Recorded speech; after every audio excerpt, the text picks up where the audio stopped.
This is going to be a short tutorial on working with STL imports. So if you already have an object and it's from, say, Thingiverse or one of those other sources, and it's an STL, how do you work with it in Fusion? And it is not as easy as we would like, but you still can do it. So there it is, working with STL imports. And here is my blank.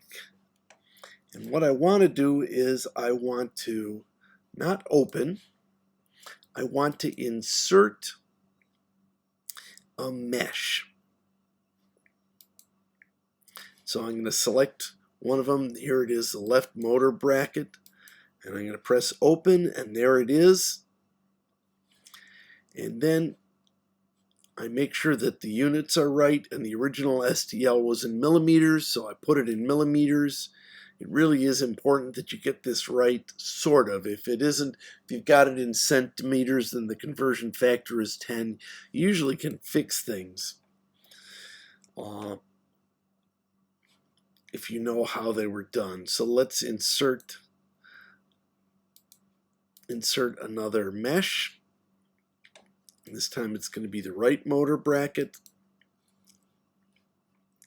Let's move them so they're not touching. And press OK. And so now we have them in here. The problem with this is that when they're like this, you can't do anything with them. You can't modify them, you can't attach them to anything. You can move them, you can change the scale, but you can't alter it. So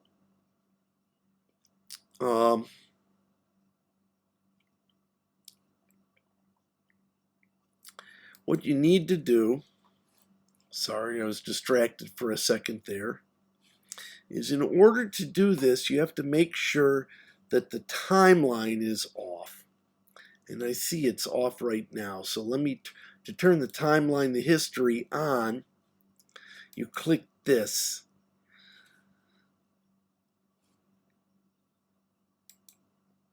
Okay.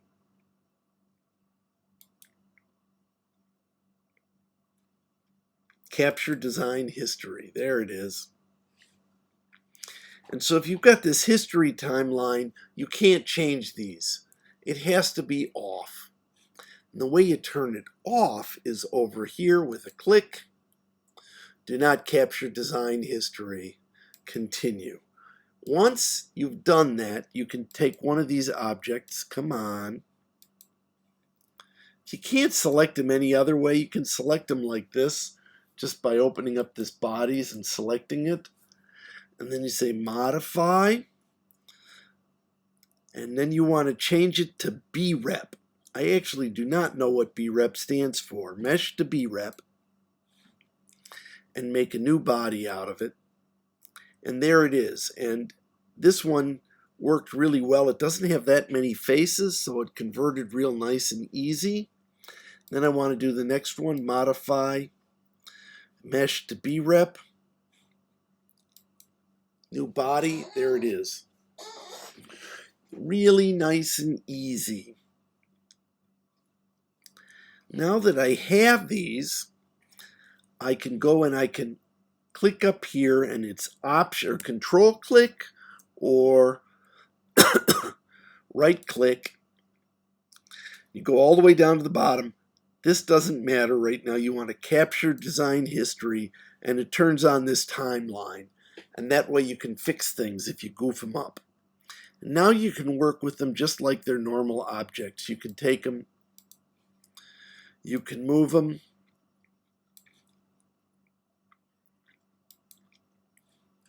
You could add a box to them, create box.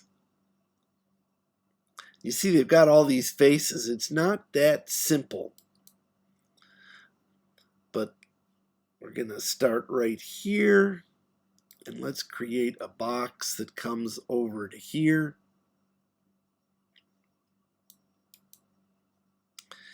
And okay, 5. And we'll make it 5.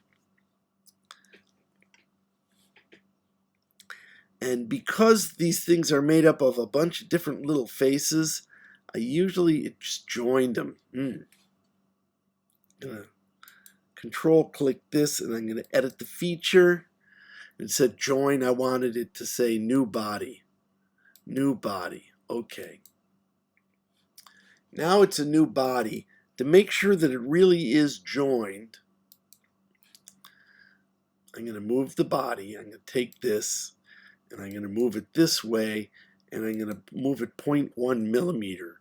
And then I know it's intersected this whole thing, because when you change from a mesh to B-rep, you don't get perfectly flat surfaces.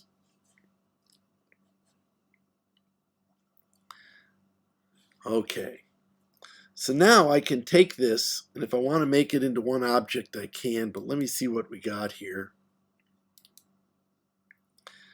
I did something not even.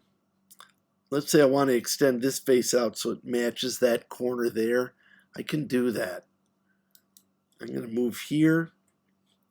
Let me move home. Then I'm going to use this press pull, and I'm going to grab this face.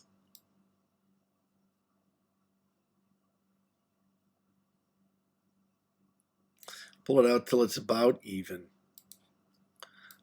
Move this up into the center. And then zoom in. 8's too far. So I'm going to do this numerically. Let's see what happens if I make it 0.7. Bigger than that. 8.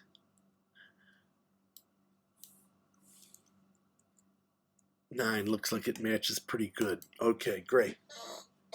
Yeah, it still could be a little more. You see that little line right in there? Could be a little more. So let's press pull, and let's make it 9.1.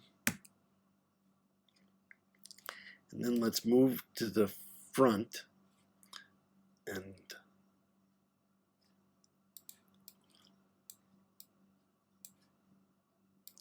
zoom way in.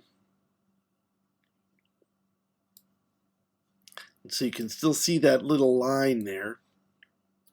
So let's make it 9.2. That's not enough. 9.5. 9.6. That looks good. There's probably a way to get it to do this with snap, but there it is, and let's press home. So now we've got this thing, and it sticks out the same amount on both sides. And if I want to attach them together, join. I'm going to select this, and select this, and they should all join together, and now it's one piece. And if I want to know that it's one piece, I can select it and just give it a little move, and I know it's okay. I'm going to press escape so it doesn't really move. So now I've assembled them as one piece, and I've got something that can be dealt with together. And I have used my STL files. So there you go, and that's the end of this one. I hope you've enjoyed it. Thank you.